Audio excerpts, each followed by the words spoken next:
Жишээлбэл эдийн засгийн чуулганаар бол яа харахгүй хүндэтгэх сэдвүүд бол уурхайн салбар байдаг. За энэ жилийн хувьд бол уурхайн салбарын алсын хараа гэдэг их салбар хуралдаан боллоо шүү дээ. Та энэ салбар хуралдаанд оролцсон гэхээр яг энэ удаагийн алсын хараа гэхээр чухам уулуурхай дотроо мэдээж маш олон эрдэс бодис түүхийд байгаа. Тэгэхээр яг аль түүхийдийнх нь экспорт олборлол дээр илүү анхаарч ажиллах үгүй зэрэг ярилцсан болов уу гэж би таамаглаж байна.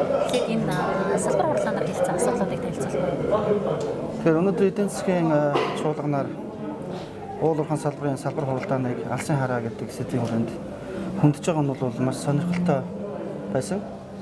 За ерөнхийдөө хуралдааныг одоо дүгнэж хэлэхэд Монгол улсын уулуурхайн салбарын алсын хараа бол хариуцлагатай инновац тулгуурсан уулуурхай байна гэж уулуурхайн сайд жигж тодорхойлсон. За миний хувьд одоо энэ сешн дээр бүтэн суусан. Гэхдээ зүгээр яригдаагүй зүйлийг би бол тантай ярилцмаар байна.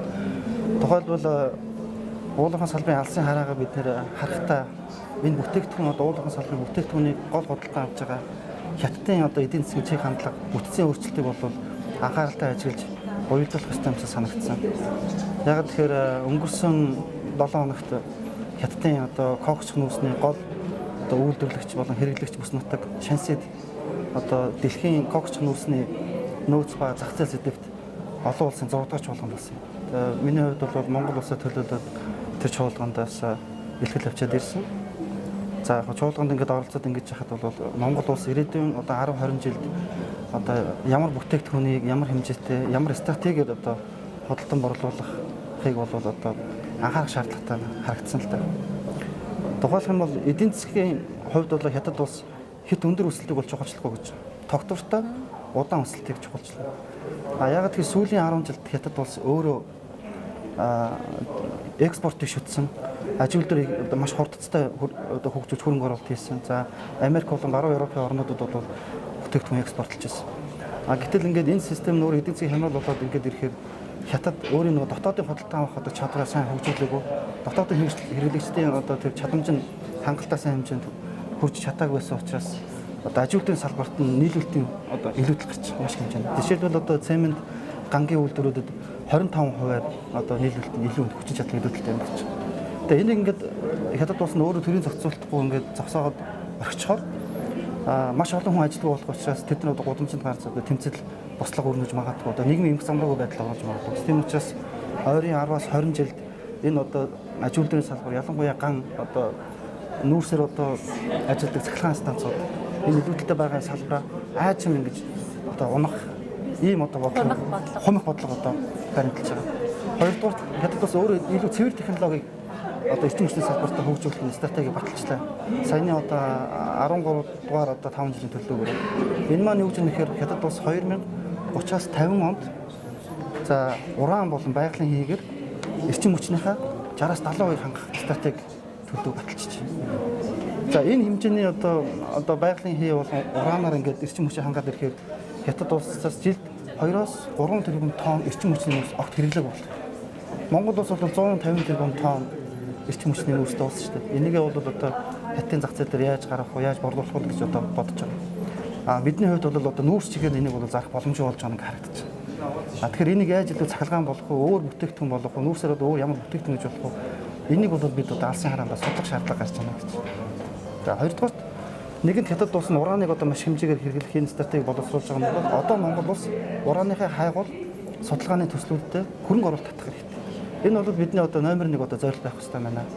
Энэ их урааны хэрэглэг бол бид энэ Монголдо хайгуул урааны хайгуулын төслүүд, үйлдвэрийн төслүүдийг хэрэгжүүлснээр уулуурхайн салбарын шинэ брендингийг бүтээгдэхүүнийг гаргаж ирэх энэ нөөц бололцоо гарч ирж байна гэж харж байна.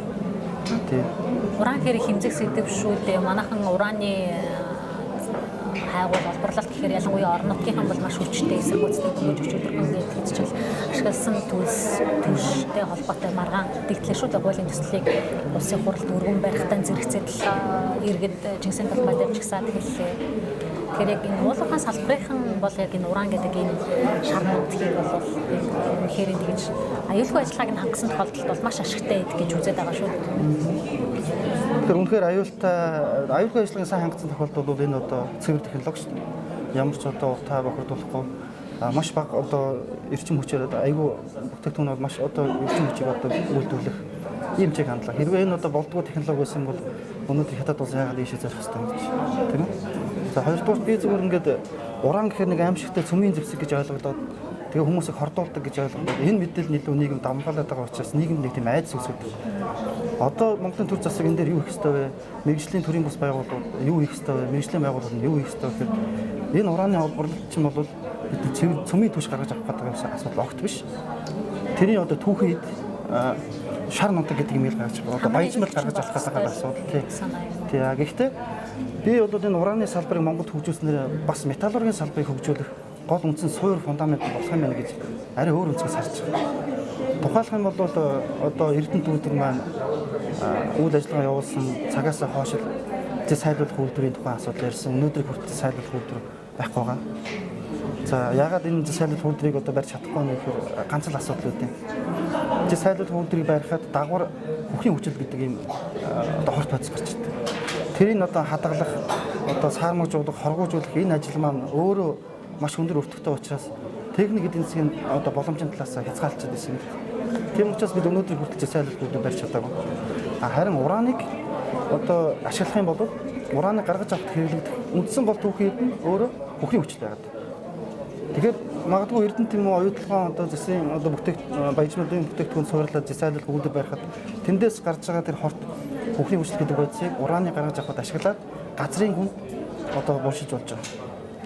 За одоо Монгол хамгийн амжилттай хэрэгжиж байгаа хайгуул судалгааны гол төсөл бол одоо үйлдвэрлэл шилтгэл бэлэн болгодог төсөл бол Аривагийн төсөл шүү дээ. Бонгол аймагт.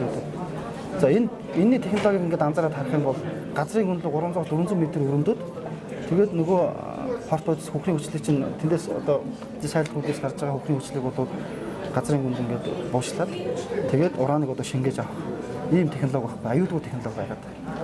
Тэгэхээр ураны салбар хөгжснөөр өөрөө энэ металлургийн салбар одоо цэгэр зэс үйлдвэрлэх тийм ээ эргээд энэ өөрөө бас өөрөө Монголын бас коксын хэрэглээг бий болгох ийм одоо металлург уул уурхайн үйлдвэрийн салбар ингээд холбосон юм цогц эдийн засгийн одоо тийм систем бас бий болох нэ гэдэг талаас нь би бол судлаачны хувьд хардаг юм л да.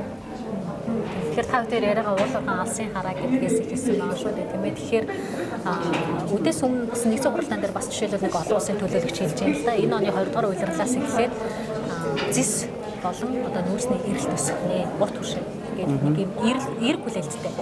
Тэгээд дахиад дараагийн нэг өөр хүнтэй уулзсангууд за зис бол мэдээж эрг эрэлт өсч болох юм. Нүүрс бол өөртөө болтол орой ирээдүйд эрг өөрчлөлт гарахгүй нэ гэдэг ингээд эсрэг байр суурь байгаад байна л да.